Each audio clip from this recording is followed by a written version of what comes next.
సెలవిస్తుంది.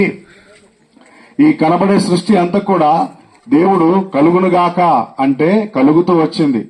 ఆ తర్వాత మానవుని సృష్టించాడు. మానవుని ఎంతగా సృష్టించాడంటే ఆయన స్వంత రూపంలో మానవుని సృష్టించాడు.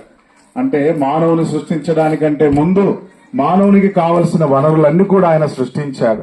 ఆ తర్వాత మానవుడు దేవుని మాట వినకుండా తప్పిపోయాడు.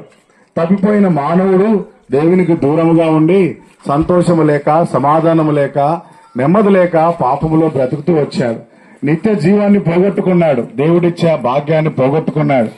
అయితే తిరిగి ఆ శాశ్వతమైన దేవుని రాజ్యాన్ని దేవుడు ఇవ్వడానికి కొరకై యేసుక్రీస్తు ప్రభువారు శరీరధారిగా భూమి మీదకి దిగొచ్చాడు. 2026 సంవత్సరాల క్రితం భూమి యొక్క నడిబొడ్డున ఆయన జన్మించాడు. ఆయన జన్మించి ఇదిగో ప్రపంచంలో ఉన్న ప్రతి మానవుని